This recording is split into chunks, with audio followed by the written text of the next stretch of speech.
Pebbles Tamil. Hello friends, welcome to Pebbles. நம்ம இன்னைக்கு செய்ய போறது சப்பாத்திக்கு ஒரு நல்ல காம்பினேஷன் உருளைக்கிழங்கு கொடைமிளகாய் கிரேவி தான் செய்ய போறோம். அதாவது உருளைக்கிழங்கு வந்து கியூபா கட் பண்ணிக்கோங்க. அதே மாதிரி கேப்சிகம் அதே மாதிரி கட் பண்ணிக்கலாம். ரெண்டையும் நல்லா ஃப்ரை பண்ணிக்கலாம். அதாவது ஒரு 3 டேபிள் ஸ்பூன் ஆயில் விட்டுட்டு உருளைக்கிழங்கு ஃபர்ஸ்ட் ஃப்ரை பண்ணிக்கோங்க. அதுக்கு அப்புறம் கொடைமிளகாய். இது கூட வெங்காயம், தக்காளி, மசாலா சேர்த்துட்டு அதை அரைச்சிட்டு அதுக்கப்புறம் எல்லாத்தையும் மிக்ஸ் பண்ணி செய்யலாம். இது வந்து ஒரு நல்ல டிஃப்ரெண்ட் டேஸ்ட் கொடுக்கும். ஒரு சிலருக்கு கேப்சிகம் பிடிக்கல அப்படின்னீங்கன்னா உருளைக்கிழங்கு கூட நீங்கள் காலிஃப்ளவர் கூட ஆட் பண்ணிக்கலாம். இது வந்து என்னென்னா கேப்சிகமில் வந்து விட்டமின் ஏ இருக்குது. அதாவது கண் பார்வைக்கு ரொம்ப ரொம்ப நல்லது. உருளைக்கிழங்கு வந்து குழந்தைங்க எல்லாத்துக்குமே பிடிக்கும். அதனால் நம்ம இதை மிக்ஸ் பண்ணி தான் செய்ய போகிறோம். வாங்க எப்படி செய்கிறதுன்னு பார்க்கலாம். நம்ம சப்பாத்திக்கு தான் செய்ய போகிறோம். ஃபஸ்ட்டு நம்ம ஒரு பேனில் ஒரு 2 டேபிள் ஸ்பூன் எண்ணெய் விட்டுக்கலாம். எண்ணெய் விட்டதுக்கப்புறம் இதுக்கு வந்து நம்ம ஒரு உருளைக்கிழங்கு எடுத்துருக்குறோம். ஒரு உருளைக்கிழங்கை நம்ம சின்ன சின்ன பீஸாக கட் பண்ணியிருக்கிறோம். இது வந்து நல்லா ஃப்ரை பண்ணிவிட்டு நம்ம தனியாக எடுத்து வைக்கணும். இது வந்து மினிமம் வந்து ஒரு 2 நிமிஷமாவது நல்லா ஃப்ரை பண்ணிக்கணும். 2 நிமிஷம் ஆயிடுச்சு. இது கூட நம்ம ஒரே ஒரு கொடைமிளகாய் இதையும் சேர்த்து நல்லா வதக்கிட்டு தனியாக எடுத்து வச்சுக்கலாம். இது வந்து ஒரு 3 நிமிஷம் வரைக்கும் வதங்கிருக்கு. இதுக்கப்புறம் 1 நிமிஷம் வரைக்கும் நம்ம கொடைமிளகாயை வதக்கிக்கலாம். நம்ம கொஞ்சமாக உப்பு சேர்த்து வதக்கிக்கலாம். தனித்தனியாகவும் வதக்கலாம். நம்ம இந்த மாதிரி ஒன்றாவும் வதக்கிக்கலாம். அதாவது கொஞ்சம் டைம் கொடுத்து அந்த கேப்பில் வதக்கிக்கலாம். இந்த கிரேவி வந்து என்னென்னா சப்பாத்திக்கு நல்ல காம்பினேஷன். அதாவது டேஸ்ட்டு வந்து என்னென்னா நல்லாயிருக்கும். நம்ம ப்ரெட் இருந்துச்சுன்னா ப்ரெட்டை வந்து தவாவில் ஃப்ரை பண்ணிவிட்டு கூட இந்த கிரேவி வச்சு சாப்பிட்லாம். நல்லா நம்ம ஃப்ரை பண்ணிட்டோம். ஆஃப் பண்ணிவிட்டு இதை வந்து ஒரு பிளேட்டில் மாற்றிக்கலாம். இது நல்லா ஆறட்டும்.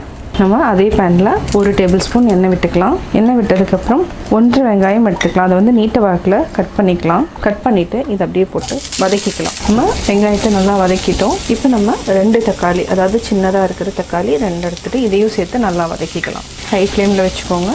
நல்லா வதங்கிட்டோம். தக்காளியை வதக்கிட்டோம். இப்போ நம்ம மசாலா தூள்லாம் ஆட் பண்ணிக்கலாம். காஷ்மீரி மிளகாய் தூள் நம்ம 1/4 டீஸ்பூன் ஆட் பண்ணிக்கலாம். தனி மிளகாய் தூள் ஒரு 1/4 டீஸ்பூன், மல்லித்தூள் 1 teaspoon, சீரகப்பொடி 1/4 teaspoon, garam masala 1/4 teaspoon. இது எல்லாத்தையுமே நல்லா பச்சை வாசனை போகிற வரைக்கும் மிக்ஸ் பண்ணிவிட்டு ஆற வச்சு அரைக்கணும். கேஸ் ஆஃப் பண்ணிக்கலாம். நம்ம ஆற வச்சு அரைச்சி எடுத்துக்கலாம். நம்ம ஒரு பேன் வச்சுக்கலாம். பேனில் 3 டேபிள் ஸ்பூன் எண்ணெய் விட்டுக்கலாம். எண்ணெய் நல்லா காஞ்சிருச்சு. இப்போ நம்ம சீரகம் ஒரு 1/4 டீஸ்பூன் ஆட் பண்ணிக்கலாம். இப்போ ஒரே ஒரு பெரிய வெங்காயம் ஆட் பண்ணிக்கலாம். இது நல்லா வதக்கிக்கோங்க. நம்ம இஞ்சி பூண்டு பேஸ்ட்டு கொஞ்சமாக ஆட் பண்ணிக்கலாம். ஒரு 1/2 டீஸ்பூன் ஆட் பண்ணிக்கலாம். இதே சேர்த்து நல்லா பச்சை வாசனை போகிற வரைக்கும் வதக்கி விட்டுக்கலாம். நல்லா வதக்கிட்டோம். இப்போ அரைச்சி வச்சுருக்கிற கிரேவியை ஆட் பண்ணிக்கலாம்.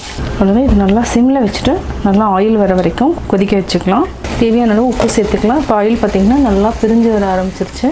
ஆல்ரெடி ஃப்ரை பண்ணி வச்சுருக்கிற உருளைக்கிழங்கு, கேப்சிகம், அதாவது கொடைமிளகாய் ரெண்டையுமே ஆட் பண்ணிவிட்டு நல்லா மிக்ஸ் பண்ணி விட்டுருங்க. மிக்ஸ் பண்ணிவிட்டு 1 நிமிஷம் இருந்தாலே போதும். நல்லா மிக்ஸ் பண்ணிவிட்டோம். 1 நிமிஷம் வச்சுட்டு ஆஃப் பண்ணிக்கலாம். ஆயில் நல்லா பிரிஞ்சு வர ஆரம்பிச்சிருச்சு. இப்போ நம்ம ஆஃப் பண்ணிக்கலாம். ஆஃப் பண்ணிவிட்டு ஒரு பவுலுக்கு மாற்றிடலாம். சுவையான உருளைக்கிழங்கு கொடைமிளகாய் கிரேவி ரெடி.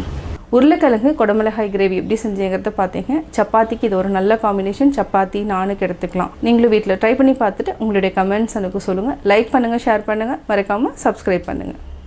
என்னோட குக்கிங் வீடியோ முடிஞ்சதுக்கப்புறம் பார்த்தீங்கன்னா ஒரு திருக்குறள் வந்து நீங்கள் பார்க்கலாம். உங்கள் குழந்தைகளுக்கு நீங்கள் சொல்லித்தரலாம்.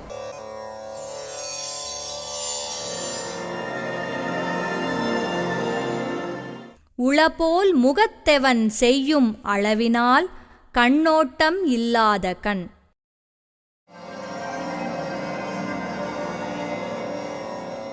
விளக்கம்: தேவையான அளவிற்கு கண்ணோட்டம் இல்லாத கண்கள் முகத்தில் உள்ளன போல் தோன்றுதலைத் தவிர உடையவனுக்கு வேறு என்ன பயனைத் தரும்?